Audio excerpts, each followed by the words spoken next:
Interview Like a Pro for market discovery, win-loss, and more with Charles Topping. Charles, I'll let you introduce yourself and take it away. Hey, Chris, thank you very much. And Yeah. hello, and thank you to all of you for joining this session. This is Market Interview Like a Pro. I'm Charles Topping, and I'll be hosting this session. Now, this one's going to be a little bit different from the other things that you're doing at Product Camp today. This is not a straight lecture where I'm telling you about stuff, and then we're going to be having Q&A at the end. Indeed, there's a worksheet that's involved today. And what I would like to have by the end of today's session is that you have kind of gotten the basics of preparing for a market interview program already written down on a page for something that is custom written just for you. And then we'll use the Q&A section at the end just to go over any questions that you might have with that. And kind of periodically over the first 5 minutes or so of this session, Chris, if I can ask you to please just copy that link into the chat so that folks can grab that template there. Then everybody will be well equipped for this slightly different session here at Product Camp Online. And Charles, it is posted in chat, just to let you know. Thank you very much. So here are our sponsors, and you'll see us right here at Market Driven Business as one of the sponsors of this event. This is probably my 6th or 7th sponsoring of a product camp, and I just want to take a quick moment to talk about how special these product camps are for meeting people, and then how innovative and interesting this online one is. I mean, I woke up and I walked my 15 feet to my desk, and here I am meeting dozens and dozens of new people and able to speak to all the folks that are here online. Anybody's going to be catching it after. This has been a great event so far. And furthermore, I'd like to give a shout out to Dave, who provided the qualitative and quantitative session in the green room, the opening session for today. And then I believe it was Melissa gave the interview questions that you should be asking here in the orange room in the second session. And she really covered the specifics and the nitty gritty of how to go about doing a market interview that we're going to be talking about in this session. I'm going to be talking about a number of other things. Interviewing is a portion of what I talk about here. But Melissa's session was absolutely perfect for how to go about looking at questions specifically. So after this event is all over, when some recordings are made available, I highly recommend you take a moment and check out Melissa's session, because it was just exemplary for the kind of things you'd want to think about when doing these kinds of market interviews. And so, about me. Well, I'm the founder of the Win-Loss Agency. I've been doing that for over 5 years now, making my full-time job doing market interviews with a strong focus on the buyer journey from I have a problem that I would like to solve all the way right up to we've signed a deal that solves our problem. That's the real expertise of the Win-Loss Agency. But of course, once you start getting into doing these kinds of interviews, the fact that we're focused on the buyer journey at the Win-Loss Agency, those interviewing skills that are developed through that are applicable to all sorts of market discovery that are useful for the product manager.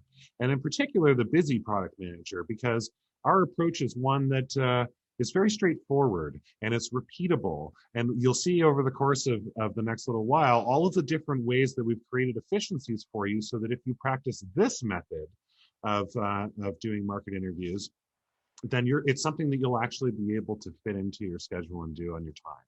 And then once you've been doing it for a little while, well, why not share this with the world?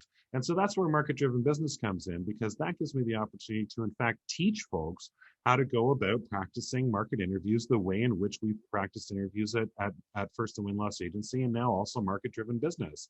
And we've got all sorts of great workshops about road mapping, about positioning, about creating a sales playbook.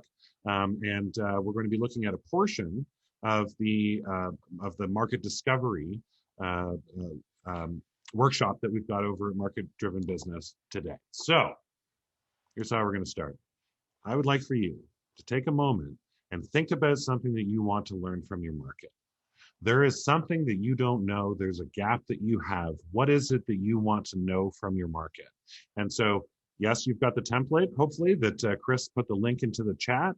But even just on a separate sheet of paper right now, write down what is that thing that you would like to know from your market that would help you do your job better. Go ahead and write that down.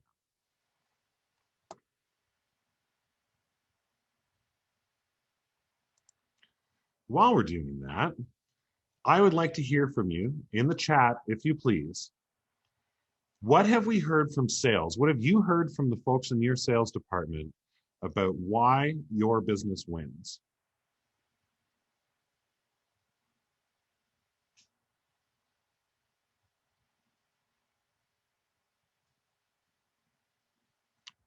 I'll tell you, the most popular reason why we hear back from sales why our team wins is that it's because our sales team is the best. And like Deanna just said, because we're responsive to customer needs, we're there for them. We get what it is that they're looking for. That's why we're winning. What about the marketing department?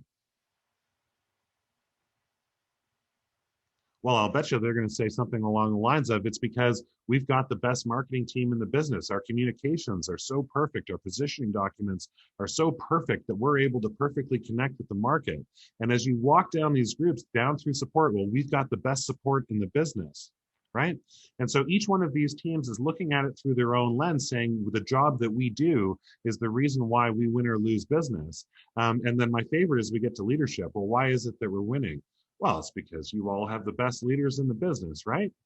That's why you're able to win business. That's why you're successful in this day and age. But I want to tell you something about all of those. According to our friends at Pragmatic Institute, your opinion, although interesting, is irrelevant. The only thing that matters is what your market thinks. And your buyers know more than your leaders, your sales, your support team do about why your product is and is not bought. It's there. The information is out there and people want to give it to you. You just have to start getting in touch with them about getting that information back to you. So I want you to forget what you think you know. And I want you to get to know what it is that your buyers know, what your customers know, because there are no facts, answers, or truths inside of your office or inside of your head. Okay. And when we're presenting, Melissa, again, did a great job of covering this stuff. Doing this kind of market research ends up breaking down well, that's because I feel that way, or I have a gut feeling, or because that's my opinion. And it changes the conversation so that the conversation is now about, well, these are the things that I've actually heard from real people in the market. I want you to think about it this way. When we go out and we do surveys, right? In order to do a survey, you have to pre-assume what the potential responses are going to be, whether it's multiple choice, whether it's a ranking survey, how important are these things are to you, a whole bunch of different survey tactics. They end up, by necessity, end up being situations where you have to presuppose what the options are going to be. That's why surveys are a great validation tool. They're a tool that can help you to validate hypotheses that you've got. But interviews can be a discovery tool for learning new things. And we're going to go through all of the different methods coming up over the course of this presentation. But I want you to start thinking about having a conversation with a real customer in your market, how that can be your primary discovery tool for learning new things about your market and your product and your people and your services. Now you might say, I don't have time to do this. I'm a busy person. And by the way, my vice president just asked, it's Friday afternoon. I'm at product camp. And my vice president just asked for a report by Monday at 1. Well, the truth is that nobody actually has time to conduct interviews. That's just the reality in business. We're all very busy people. But what I would like to commit to you is that if you follow the processes that we're going to be talking about here today, that you will find that you've cut out all of that fat, all the difficulties in making something like this happen, so that it's a simple and repeatable process that you can use over and over again. This is one of my favorite quotes in business, and this comes from a longtime friend of mine. Sandeep says, think about each thing you learn instantly becoming part of your business model so that any problems or shortcomings never happen again. And that's the feedback loop that we want to create with the information that we glean from our interviews, so that when we learn that the reason we're losing deals is because our legal department is taking 2 weeks to sign a contract, we can make sure that that's something that they hear about and they can affect change. If we hear that our sales team is pushing folks within an academic client context to buy something before the end of the quarter, even though they've promised they're going to be buying at the beginning of the next quarter. That's a true story, by the way. And then we can feed that back into the organization so that doesn't happen. And so we can get this rhythm going of learning new things through conversations with people in our market and feeding that back into the organization that make change for this type of an idyllic organization. So let's have a quick chat about the process. What we'll do is we're going to conduct research. We're going to have actual conversations with people. These conversations are going to be structured. They're going to yield a whole bunch of information. We're going to have a brand new pile of data that is ready to go. Then we're going to start sorting through all of that information, and we're going to start turning it into stories that are relevant, insights that show up throughout, trends that we're seeing, things that are consistent amongst individuals, so that this isn't about an n=1 problem, although maybe that's important, but these are n=many problems. And then the third part of the process is to go ahead and share that out into the organization. That's how we create that feedback loop that is going to affect change within the business. What are these kinds of interviews really good at? Well, as I mentioned, they're good at discovering new market problems. You can find all sorts of new things by regularly and habitually going out to customers in your market. One of my favorite things is there's often a lot of chit chat about how qualitative insights that can be gained through interviews, how those things can be of less value than hard numbers, strong quantitative stuff, right? And so I used to work for one of the biggest retailers in the world. I did an awful lot of work grand opening new stores for that retailer. And we would have some of the biggest marketing agencies in the country come in and give us presentations on qualitative data that they'd produced so that we would have psychographic information about the customers that we were serving.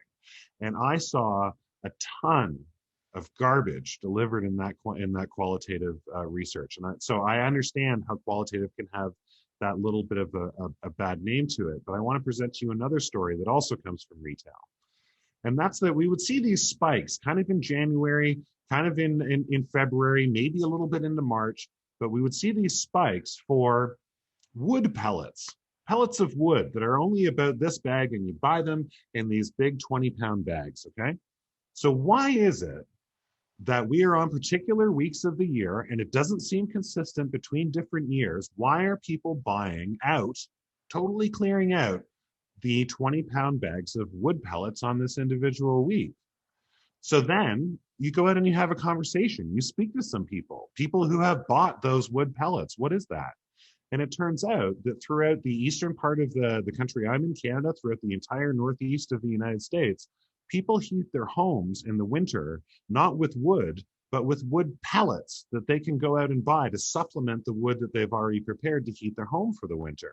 And so when there was a particular cold snap where it's going down to -20 Fahrenheit or -30 Celsius, the people who needed to then shore up their stores of fuel would rush the stores and totally clear out the wood pellets that were available. And so by better watching when the cold weather events were coming through, we could keep a better eye on stock in particular stores, knowing that within a week, we're going to clear out of stock on these. And so that is kind of the context to the big data that you can create by looking at qualitative research, by having conversations with real people. Because one thing that I've found in business is that when we have access to the big data, okay, when we have all that information, and it is a phone book's worth of information, and we're slicing, and we're dicing, and we're parsing, and we're pulling all of that information together, there is nevertheless a logical leap between the big data and what is motivating customer behavior. We still have to, in our mind, theorize, okay, so if I see this, that means this. But what the conversations help you to do is to contextualize that big data, to close up that gap of here's the information that I've got, and here's the customer behavior. And so if you needed anybody to sell you on the value of quantitative research, this is what you wanted to think about, okay? It closes that gap between that big data and going into making a decision about customer behavior. So interviews are not good at validating things. I mentioned that a little bit earlier. If we want to validate information, we need quite possibly to go out to more than the 10 some odd, 15 some odd people that we're going to be able to have conversations with in a given quarter. And so we don't want to be using these interviews for customer satisfaction surveys, for how to, now that you've used our product on a scale of 1 to 10, how do you feel about it? That's, to me, that's a squandering of the unique opportunity that you have to have an actual conversation with an individual.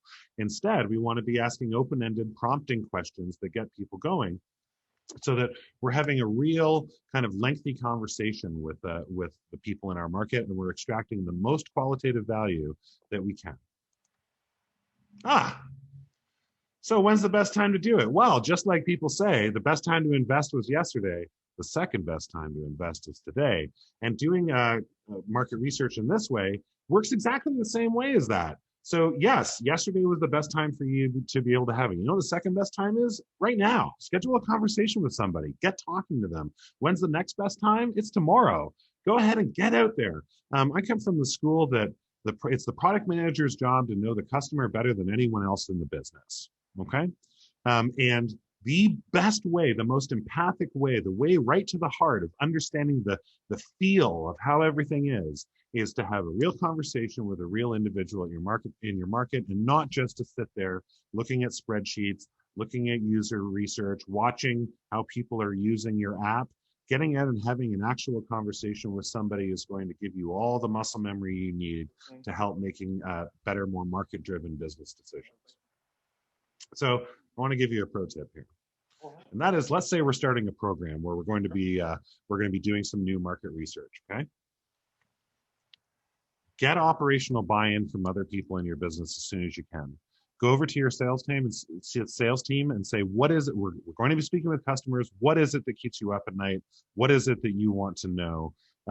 Because we're going to be going in and speaking to them. And then what that does for you is that when you provide back your results, they're going to already be invested in the information that you've got. So now this isn't, when you want to affect change in the organization, this isn't about pushing your research on people who aren't interested. They're already pre-invested before you go ahead.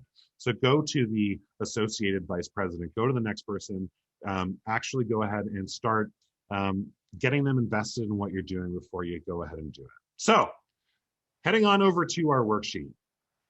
Here's the first thing we're going to be talking about. I want you to set a research objective for yourself. And I want you to think about what it is that you want to know. That's why we started this with what's that thing you want to keep up at night. Now, for the purposes of our exercise today, we're going to be keeping things quite simple. Just go whatever the first thing that pops into your head right now. You've got 10 seconds. Write down, what is it that you want to learn about? It doesn't have to be perfect. Just go ahead and write it down. Write in that template. Here's what it is that I would like to know from my market. Here's a couple of the kinds of things you could learn. Well, we want to better understand the product market fit, or how our messaging is working, or how our sales team is doing it on demos. Yep. Sorry, did somebody pop in?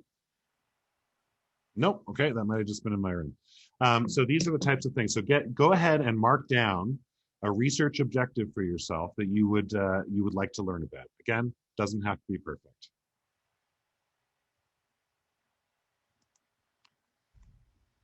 All right, actually, just before we get going from that, you'll see in the template that right underneath you're setting your research objective is what we call the primary research question. And so if we want to go to our management team and say, we're going to be conducting a research program, this is what we're going to do, these are the resources that we're going to put against it.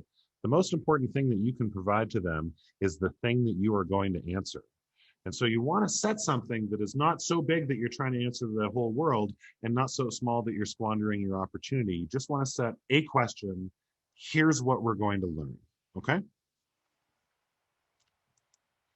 Once you've got that, then we want to start talking about the lines of questions. And I liken this to a Rubik's Cube. Because if you've got a messed up Rubik's Cube and you look at one side of it, you don't actually have enough information in order to solve the cube. You need to look at one of the other sides in order to get enough information. And so we can actually approach answering your primary research question from a few different areas that all help to illuminate that primary research question. And so, what problem were you trying to solve? We can talk about the problems and the initiative drivers. We can talk about how they went about finding potential vendors. We can talk about how they stack potential vendors up against each other. If we're working on a new product, we can stay very much focused on customer problems. What are the problems that they have? We don't want them to solution. We simply want them to describe their problems, because then it's our job in product to solution for them. And so start thinking about a couple of different lines of questionings, different things that you could approach in order to answer your primary research question. And as we're following along, just go ahead and write the first couple things that come to your head. Go ahead and write them in that template, okay?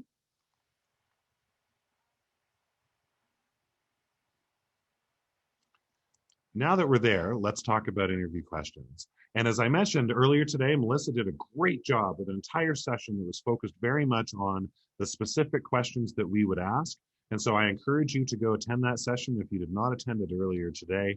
But the most important thing here is, actually, Chris, can you open your mic for just a minute? Certainly can. Hey, Thank Charles. you. Have you recently purchased a new tech device? I have. Now, Chris gave us almost no information there because I asked him a closed-ended question that could be answered with yes or no. Chris, in 20 seconds or less, can you please tell us about a recent tech purchase that you made? Great question. I bought a new tablet, a new device, and it was an iPad Air. You see? And so open-ended questions is where we're going to be driving discussion, and that's what it is that we want to do. That's the most important thing for us, is driving open-ended questions. So now that we've got a few questions that we can work with, we want to talk about, to whom are we going to speak? Because it's no use for you to be talking to people who can't answer your questions. We actually need to speak to individuals who can go ahead and do that. And so we need to narrow down from our customer set or from other people in the market to whom we're going to speak. And I like to do that by saying they work at a company of this particular size, or they use this specific product line that we have, or they've recently agreed to a sale from us or said no from a sale to us.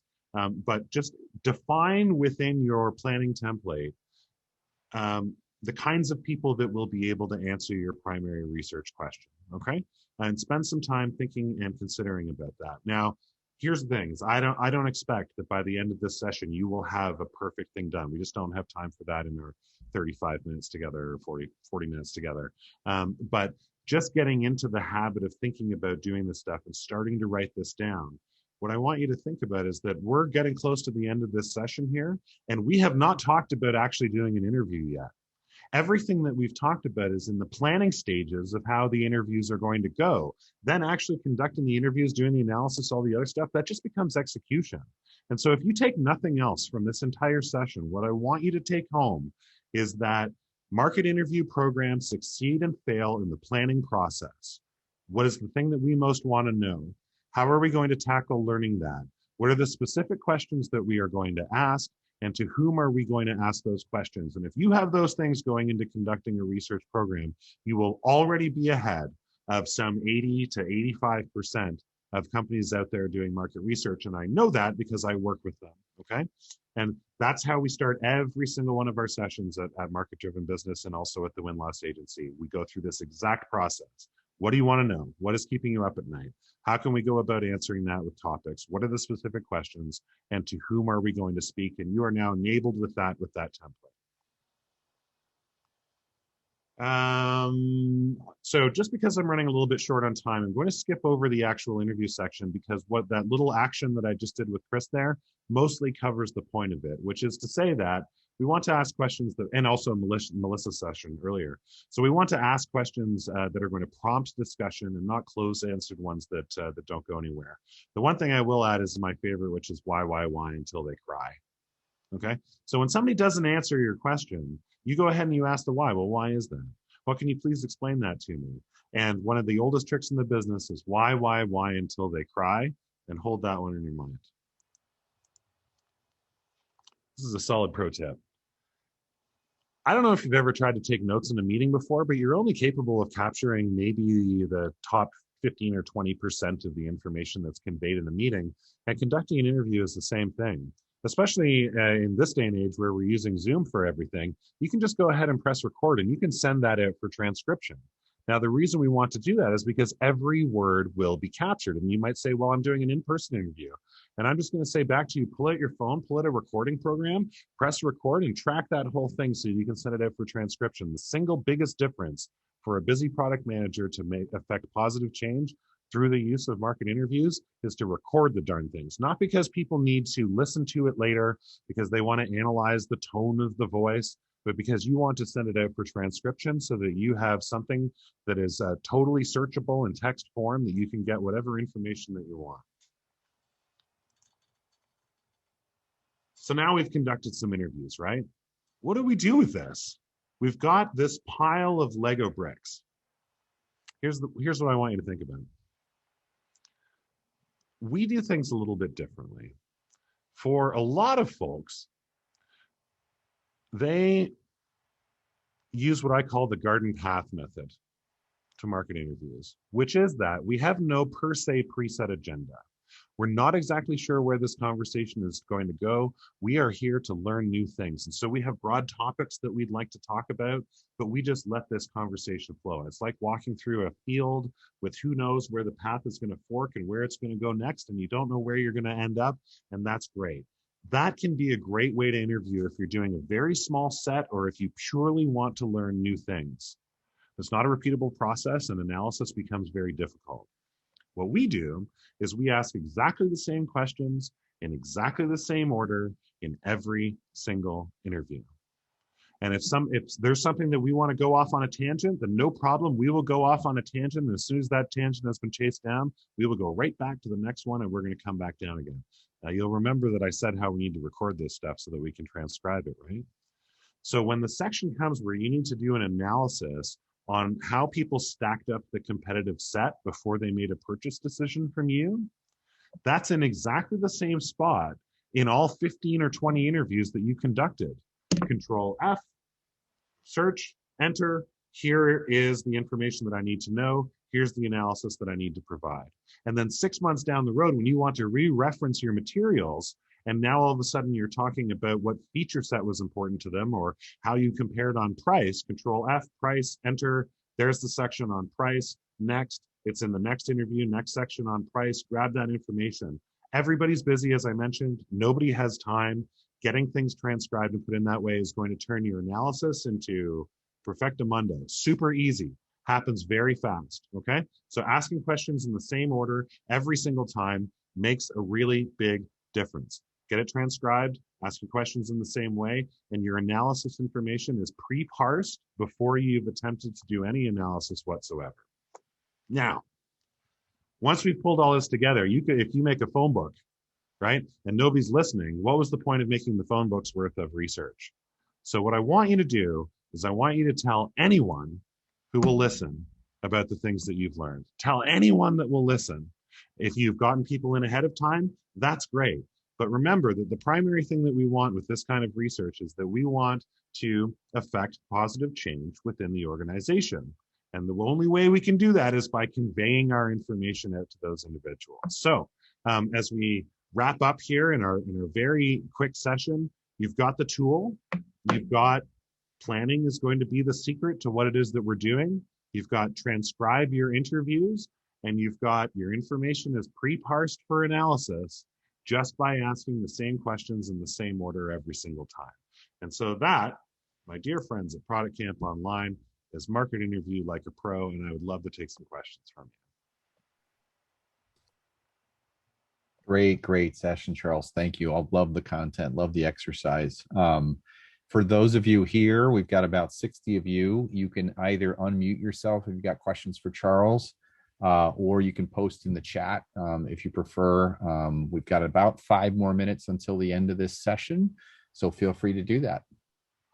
And I'll add that I would like to connect with each and every one of you on LinkedIn. You can find me there at Charles Topping. I managed to sign up right when LinkedIn started, so my name is actually LinkedIn/Charles Topping. It's right there.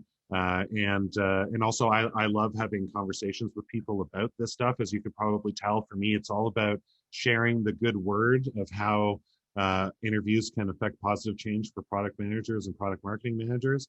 And so I'm just happy to talk this stuff whenever it is that you like. So feel free to reach out if you have any questions after this session, and I'll try and join in the Slack as well if there's anything there. Charles, there is one question in the chat. Not sure if you can see it. I can read it to you. Do you have any favorite tools or apps for organizing? Yeah. So, you know what? The short answer to that is going to be no. And that's because every company has their own different way of communicating. Every company has their own way of sharing out.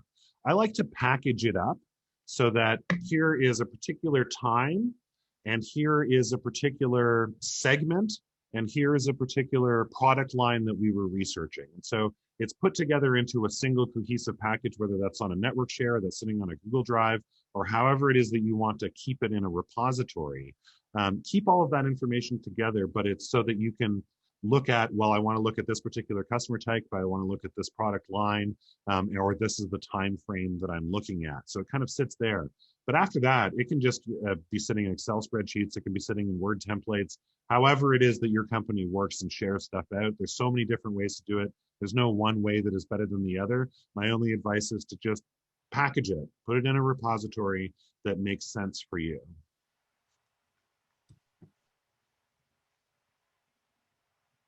Any other questions, folks? We have. Now, I'll just say, while we're waiting for another question to come in, is that for any of you that have not done one of these before, you might say, well, I'm a little bit nervous about this, and what if I do it wrong? And that's how everybody starts. But this is a skill that you can just get down pat, right? And so just getting out and doing an interview is one of the best things that you can do. And what I always do is I always start with a low value target. So we're going to get a target list. I'm going to start with the lowest one that I can find, where I think they're going to have the least information, because it gives me or my team the opportunity to make mistakes, to learn new things, to do something different, so that by the time we get to those high value targets, or those, then we've practiced it out. And the other thing is that when it comes to the questions themselves, is that I actually like to ask softball questions off the top, even stuff I might already know the answer to, which is what's their relationship with the company, or what's some of their psychographic information and who they are. And that's because you need to get people kind of warmed up and interested in talking with you before you get right down to, this is the most important thing that I need to know. And oftentimes I'll bury most important stuff to a third of the way through the interview, so that they're like already flowing and talking before we get to that part. Charles, the tips and tricks and just the structure that you've outlined here today is, it's incredibly valuable.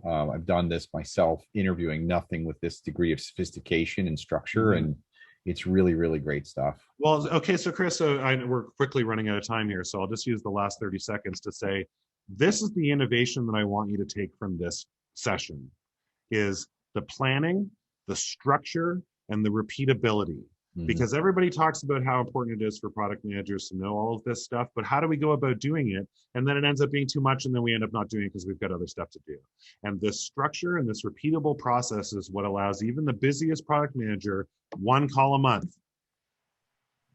It'll take you less than 90 minutes of total time to arrange it, to do it, to transcribe it, to pull the information out, to read what's there and amalgamate it with the rest of stuff that you have and share it out with somebody. Less than 90 minutes per interview. Charles, I'm curious, in the question for you, in the, an effort to scale and in sort of in reaction to that, the product folks being too busy, with a formula structure, a model like this, would you be a fan of or not around training and teaching some of the customer success folks, account management folks who are with customers every day, all day, in using some of this and doing it sort of on the behest of? What's your reaction to an idea like that? So to have other folks within the organization conduct the interview, interviews and then feed it back into product. Product managers don't need to be great interviewers. They need to consume the content created by great interviewers. And so for me, product needs to have access to this information. They don't actually have to create it. They just need somebody to create it, somebody who's practiced and skilled and can do it. That's who needs to be creating the information. And I think the product managers should have that skill, by the way. Yeah. But if you're otherwise busy or doing other things, or you're more of a technical focus and it's just not your bag, as long as you're able to consume this information, that's the way to go. That's great feedback. Fantastic.